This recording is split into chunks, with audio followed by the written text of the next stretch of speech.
Hello, good morning again. Welcome back to the Witness Project, and in this video, I want to talk about the tarot deck that I'm creating. Um, my tarot deck is based off of Norse mythology. Uh, I have always wanted a deck created by myself to read from, so that's kind of why I started creating it. I do hope it gets published. I do hope other people like it, but really, I wanted to just create it for me. And I've searched for Viking tarot decks before, and everything that I found I really didn't like. What I do, what I have seen are a lot of crow tarot decks, and I really like crows. They are my spirit animal, have been for over 10 years when I discovered them. Yeah, and I just wanted to introduce you to these two tarot decks in particular. I own like over 20 tarot decks. This one is my favorite. This is my primary deck that I go to for readings. This was my very first tarot deck, and there are a lot of things that I don't like about it. So let's start with that one. And I'm taking inspiration from what I've seen in tarot decks and through my readings and trying to create a tarot deck that has all the things that I really like and avoids the things that I don't like. What I do really like about this one, and by the way, it's made by Corrado Roy. It was printed in Italy. What I like about this one is the box. The box is really cool. It's different. Not a lot of tarot decks have boxes like that one. And the art. The art's just amazing. I love the black and white. I love the dark feeling that it brings. And really, people see crows as like dark and foreboding. I don't personally, but this definitely highlights kind of that feeling that crows give to other people. What I don't like about this tarot deck is it's like this one. Okay, so this one has two little symbols down here, a crown and a sword. So this is either the Queen of Swords or the King of Swords, and I'm guessing it's the Queen. That's a woman, but it takes me a minute to figure it out. I really have to look at it and think about it, and it's not exactly apparent. Here's another one. That's the Queen of Cups. That was easy. Now that I know what I'm looking for, it's not so hard. But although I like the art, I really do like the art, and it's not that hard to figure out what card you're looking at. What I don't like about this deck is the book. The book is, it's so hard to find a card in this book. It doesn't really have a very good organization to it, and during readings with clients, I'm always referring to the book because I want to talk about the art in the deck that I'm using, and I haven't gone as far as to remember the meanings of all 78 cards. I remember some of them, but I don't remember all of them. So I'm always referring to the book. Plus, the books usually carry a cool little story, and they talk about the art on the card. The books are fun. But this one has got, okay, so it's got 6 different languages, and all of them are printed in this book. So even though this book is that thick, the actual content for any one language is more like 20 pages long. And so it doesn't have a lot of content talking about the art.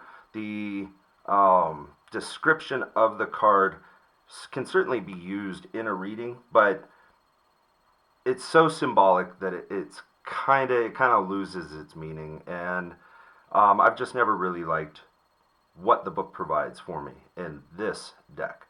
Now, what this deck does, this Crow Tarot, I'm a little less drawn to the art because it's very colorful and very cheery, but it's still really cool. Here's the King of Wands. Used a lion to symbolize the king. I like it. What it does really well that other one doesn't do is the book's really well organized. It's printed in only one language. I mean, if you want to have multiple languages, great, but print the whole book in a different language. And it's just, the organization is perfect. It starts with the major arcana. It's very easy to find. Say I want to look for The star, I think that's 17. Yep, 17, the star. I just flipped to 17 and boom, I've got it. Then it goes into the different suits, and I think it is always organized first by wands, cups, swords, and pentacles. I'm not sure if every book does it that way, but once you get familiar with the book, you know exactly where it is, and it's easy to find. Um, so, anyways, I want to take the organization of the book in this one, and the symbol. You know, it talks about the art. It has a lot of symbolism, and it also very clearly says what to how it reflects a reading. At the very end, it talks about the upright version of the card versus the reversed version of the card, which is important in tarot. And for a tarot reader that's learning, it's important to have those things. This has zero of that, and it makes it very hard to learn tarot using that deck. So, anyways, I figured a great way to introduce or to keep people engaged on the tarot deck that I'm creating is read tarot. I will be reading from the deck that I'm creating once I have the first draft created. And that will be, I'm getting close to finishing the first drafts. I'm going to send it out for print. In no means is it done, and the guidebook needs a lot of work, and the images need a lot of work, but at least I'll have a prototype to do a few readings online, hopefully in the next 3 weeks. I'm expecting 2 weeks. It'll take 2 weeks to get the finished product back. But in the meantime, I'm going to do some readings from my favorite book, or my favorite tarot deck, Crow Tarot. And yeah, so we're going to do a past, present, future read. And I'm going to center it around this project, but absolutely apply it to your own life. Hopefully it reads well for you. I just want to set some intention to know how this project is going. So today I'm actually going to be reading for myself in this project, and we'll just see how it goes. So normally I'd ask the client to place their hand over the deck and put in their intention, which I will do now. How is this project going to go over the past, present, and future? And then I cut it so that we cement that intention in there and place the cards. So that's past, that's present, and that's future. And boom, we've got our setup.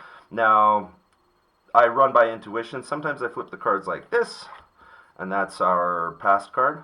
It is reversed. It's the Seven of Cups reversed. Sometimes I flip it like this. King of Pentacles reversed. So we'll see how that goes. And then it all depends on just kind of how I do things. Ace of Wands upside down. So we got 3 things upside down. That's usually not a good thing. Let's go to the Seven of Cups. No, let's talk about it in present first. King of Pentacles.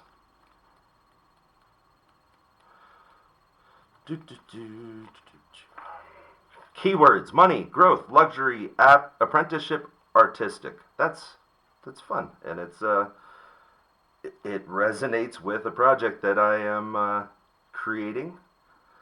It would be hard for life to get any better for this King Crow. His savvy skills earned him an abundance of riches, and he lives a most luxurious lifestyle. His heart is pure gold, and with wings outstretched, he shares all that he has accumulated, from material possessions to his acquired knowledge. He is always ready to help those around him reach their potential. This King of Pentacles brings the message to live a life of determination, grace, and good heart. In doing so, you too will find yourself living an abundant life.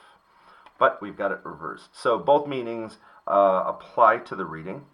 I definitely resonate with the upright meaning. When reversed, the King of Pentacles is overly extravagant and focuses too much on his outward wealth and status.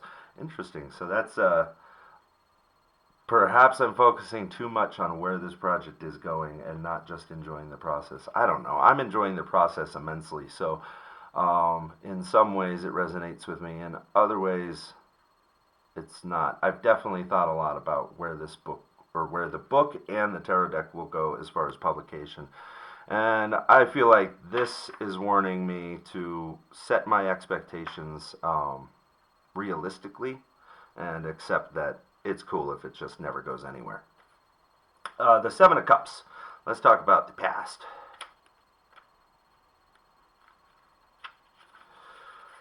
The Crow rests. Yeah, let's show the card while I'm reading it. Boom. The Crow rests as she dreams of all the things she wants. Some of her dreams lead to love and victory. Others may result in loss or deception. Because she has created so many choices, she is finding it hard to commit to a decision, and as a result, she's stuck in place. The Seven of Cups advises you to step back and weigh all your options. Take the time to evaluate the pros and cons of each choice with an eye toward the realistic. It is okay to be a dreamer, but eventually you will need to face reality. Reverse, the Seven of Cups warns that you are spending every waking hour busying yourself to avoid facing reality. Because of this, you are unable to fully realize your dreams. That resonates perfectly.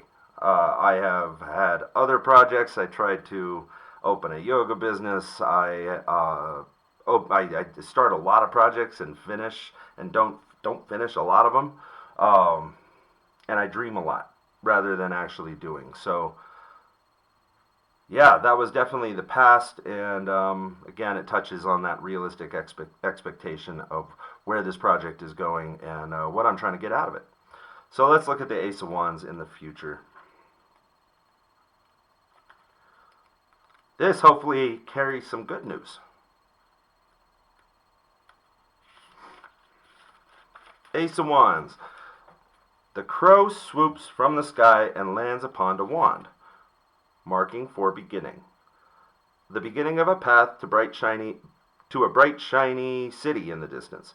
This card affirms that the crow is on the right road and opportunities for success are laid out before her. The blooming spring flowers represent a fresh start. Floating through the air are little white feathers, bringing the message that the Ace of Wands represents a new beginning that is divinely guided. We got it reversed, so let's see what it says. That would be great news for the future of these projects if it wasn't reversed. Reverse, the Ace of Wands can indicate there's a roadblock getting in your way. It is an excellent time to reflect on whether your journey is off track because of an external issue, for example, too many responsibilities, or if the problem is internal, such as lack of genuine desire. Well, I have the desire.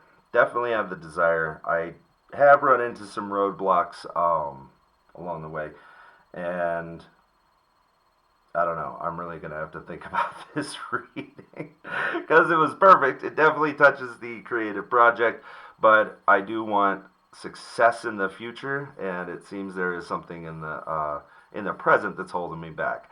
But not going to worry about that in the video itself. Perhaps I'll talk about it later. I just wanted to do a reading and let you know that I'll be continuing to do readings. I don't know if they're going to be daily, but I will definitely do 1 or 2 a week at the very least. And stay tuned for those, and I hope they resonate with you. Always be sure to like and subscribe, share, and comment below.